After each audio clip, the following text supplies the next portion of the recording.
All right, Genesis 36. Let's call this one the best, as in the best you can. In many ways, reminiscent of a conversation we had about Adam and Eve as they were overcoming the death of their son, Abel.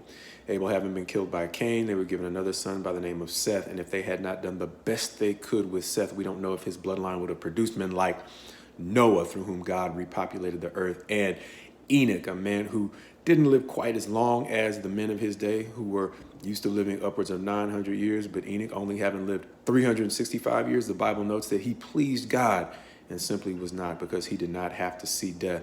And so now we are looking forward to Esau, a man who is not always well spoken of in the word, doing the best that he can after having already buried the hatchet with his brother Jacob. He's going to go one step further in this chapter in a way that really impressed me in ways I hadn't really seen before. Why?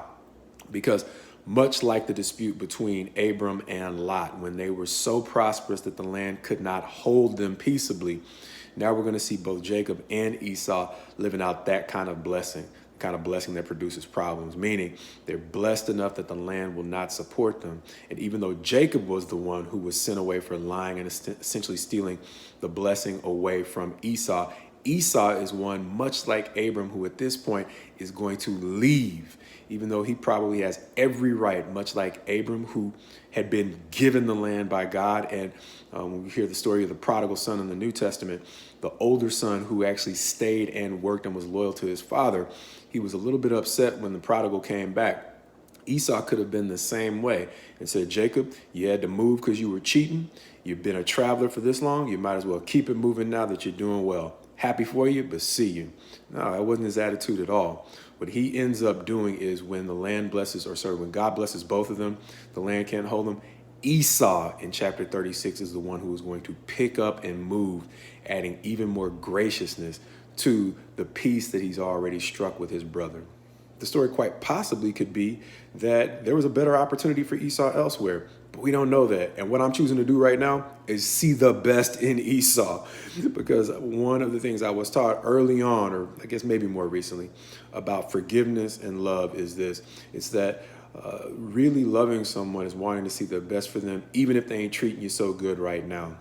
And so one of the things I began to do over time is, even when I was in situations where I was not happy about the way I was being treated, I learned to begin hoping for the best of all people, including those who weren't treating me all that well. And I began to feel like I was maturing and growing in my ability to naturally like people even when they weren't treating me so good. And likewise, only reason I learned that concept is because I had people who were treating me well in times when I didn't necessarily deserve it.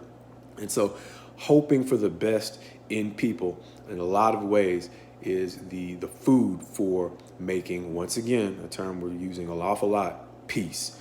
And so we're seeing in a lot of ways Esau showing a level of maturity in moving when he was perfectly within his right to stay put, and ask Jacob to keep pushing. And so with that, understanding that one of the things that we need to do is look for the best in people. Likewise, when people are looking for the best in us, let us not make that hope in vain. We want to repay the kindness of people looking to our potential past our present, when our present ain't so cute, by making sure that we live up to the potential that they see in us. So my prayer for you is my prayer for me. Not only that we look for the potential in others beyond their present, no matter how ugly their present might be, but we also make good on the people who see the best in us, and we actually live up to the potential that they see in us.